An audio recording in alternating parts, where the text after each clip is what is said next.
Welcome back to Sunrise. Now, as the High Commissioner of Canada in Jamaica and the Bahamas, Emina Tadakovich prepares to conclude her tenure. She joins us this morning to highlight the successful collaborations between Canada and Jamaica, the significant initiatives in trade, education, cultural exchange, and development projects, and to place emphasis on the continuity, which is so important, continuity of strong bilateral relations between the two countries, especially in light of the incoming High Commissioner. Welcome to Sunrise, High Commissioner of Canada. How are you? I'm fine. Good morning. Happy Canada Day. Thank you so much. Oh, Canada. My maple leaf, the loonies and toonies, you know? Do you live in the boonies? You've been then, haven't you? I have been. Dundas, Young Street, Bloor. I gotta tell you, yeah. All right. Yeah, all right. Canadian, eh? I know, eh?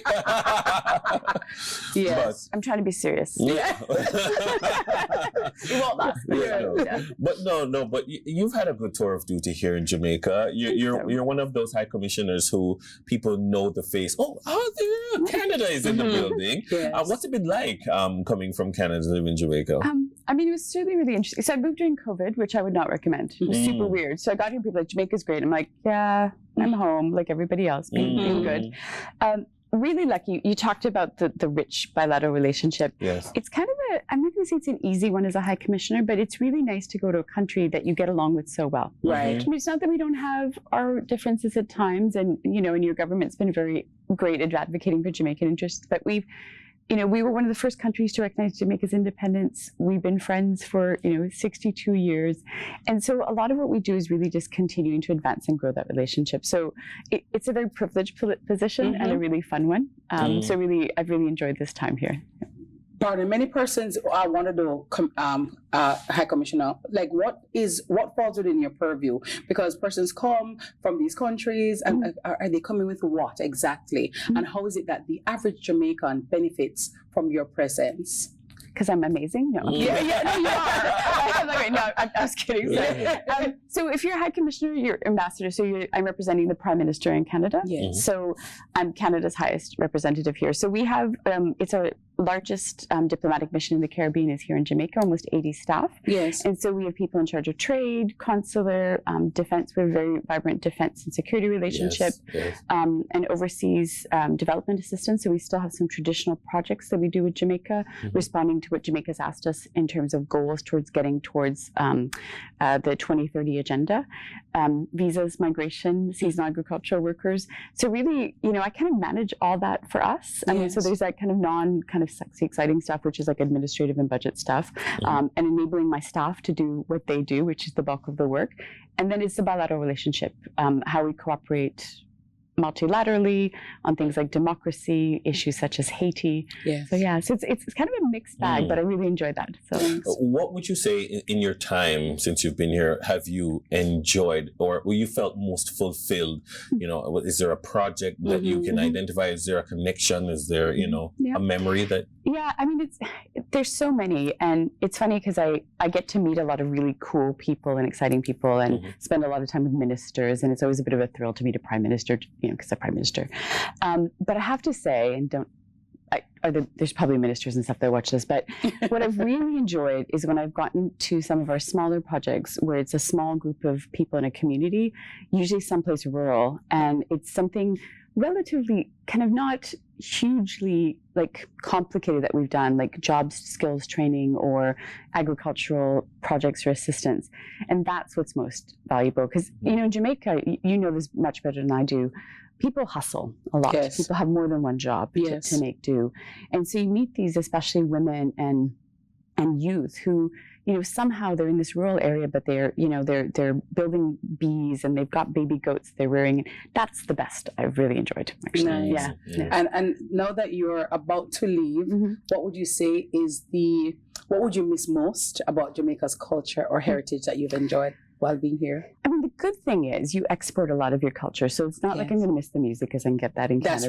That's right. I don't think you're going to get the same food. You can get Jamaican food in Canada, but I think kind of just getting it so casually, I'll miss. And just kind of the casual friendliness of people. Yes. But one of the things that struck me, and this is, I joke with this to my husband. So if you go like food shopping on a Sunday morning and there's music playing, people will like sing along and be really interactive. And the first time it happened, I was a bit like, someone's singing in aisle 2 by the cheese. But I like that. I like the fact that you can't buy fruit here without having a conversation and an engagement. And so that's something I think I'll miss, because Canadians can be a bit reserved. Mm-hmm. Yeah. Well, let me just say that it's too, because the farmer program is very popular and entrenched between Jamaica and Canada.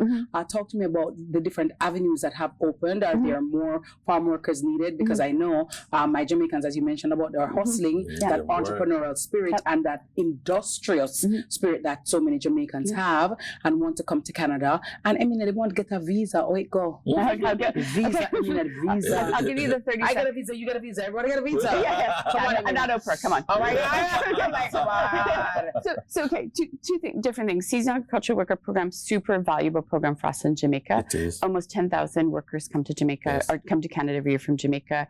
We're very grateful for it. And I think the one thing I was surprised by is people here don't realize how important it is for Canada. People always thought how important it is for Jamaica. I'm like, no, super important for Canada and the world in terms of food supply.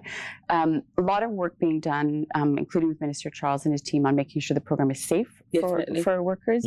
And we are looking at actually expanding the program, including other lower skilled workers. So that's something to watch, that space. Visas really, the demand out of Jamaica has been the highest. It's doubled from last year. So there's long wait times. I'm sorry, we're working on it. But we really encourage people to apply through legal kind of channels, not using unauthorized agents, consultants, seeing a lot of fraud and people making mistakes in their application. So I always encourage people to go to our website. It's like Canada.ca, go to Visas and Immigration. It is tedious, but read through everything and follow the instructions. The biggest mistake people make is not following the instructions. Noted. People sometimes come from Canada, they come to Jamaica, they fall in love. And, you mentioned visas, and people leave and go back, and they have a new life. Sometimes Jamaicans go to Canada, fall in love, and they don't come back. You came to Jamaica and fell in love, and I gather you're taking someone back with you. Gus? Gus. I was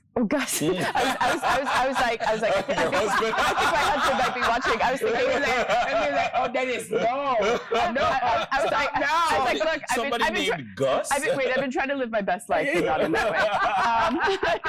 I saw the petrified body. This moment, I was just like, this is getting weird, but sure. And my mother's a widow, and I have to say, at one point, she was on the Jamaican beach, and she's like, I'm like, too young, Mom, too young. Yeah. She's like, oh, she's kidding. So Gus, his name is Augustus. He's a Jamaican brown dog.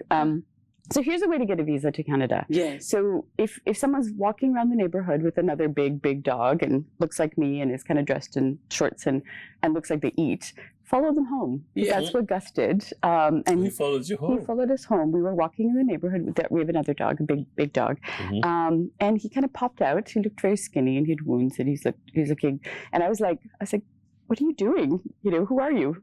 And I was like, shoo. But it was a very half-hearted shoo, I'd admit it. And he followed us home. Gus used a rough show. Gus exactly. Gus was like, she's not serious. Yes. So he followed us to the neighborhood, enjoyed our walk, and then came into the gate of the official residence. And Gus is still there. In fact, I left him sleeping on the couch with the other dog. Yeah.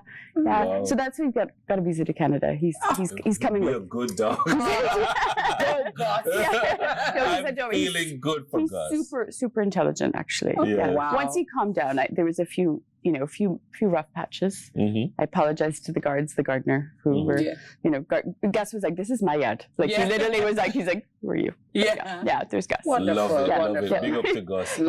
What's going on over here, Anita? Canada Day. Canada Day. So we have little souvenirs for you. Oh, thank you so much. Thank you so much. Appreciate it. So you're welcome. All right. So the incoming commissioner. I love ketchup. Do you know you cannot get ketchup flavored chips very easily? No, so there's some debates. My U.S. colleagues may fight me on this because apparently you can get them in the U.S., but the Canadian ones are better. So we're like the only country that does ketchup chips. Oh wow! Wow. So, and it's something from the 70s it started. So I'm not going to date myself, but I remember them when I was growing up. Yeah. Ketchup chimps were a real thing. A thing. A thing. I didn't know that existed. Yes. I'm just learning about it. Yeah. I'll tell you about it during the break. Yeah. Yes. Oh, So hi, Toronto. Canada. And wait, and Vancouver. I'm from Vancouver. Oh, Vancouver. Vancouver. Big up Montreal. to Edmonton. Yes. Ottawa. Scarborough. Capital. Mississauga. Yes. Big up to Mississauga. McBride. That's right. Brampton. I'm specifically Hello. shouting out McBride Elementary Nice. in Mississauga. Lovely. Well, Lawrence Avenue. Right, Jen and Finch. Hello, somebody. That's right. Yorkdale. Hello. Yes. Okay, we're- Yes. Could go on for days. You guys have clearly no problems getting Yeah. Lovely. So you're gonna be gone in a few weeks. Aw. 16 days, thereabout. About thereabouts, yeah. Yeah, she's not counting. How are you gonna spend your last days? And do you have anything you want to say? Packing. Last things to say. I don't want to be maudlin and depressing actually, because we're looking forward to going back to Canada because it's been 8 years for us abroad. We were in Wow. Turkey before this, and we have 2 daughters who it's time they know Canada, because certainly the youngest one, who's 11, really doesn't know Canada very well. So last things to say. You talked about continuity. I can't say publicly yet who my successor is, but they should arrive in August. And I really think it's a relationship that goes from strength to strength. I do think we have to work on it because there's lots of other people around. There's lots of interesting, challenging things happening in the world. But certainly those ties, you mentioned, Toronto. There's over 300,000 Jamaicans, Canadians in Canada. So I look forward to this being, a country that I watch as you also move from the strengths you have now to other strengths. And Amazing. watching the Olympics too. Definitely. Yeah. Go girl. Indeed. Well, it was great to have you. Thank you so very Thank you much. so much. And thank you for the cultural exchange Mhm. and all that you do. And we wish you all the best in your future Thank endeavors. you so much. Thank you so very much. All right. That was Emina Tudakovic, High Commissioner of Canada in Jamaica and the Bahamas. We have more sunrise right after the break. I gotta tell you, you've never seen a sunrise quite like this. Oh, Canada. Oh, Canada. People never say we are shut down.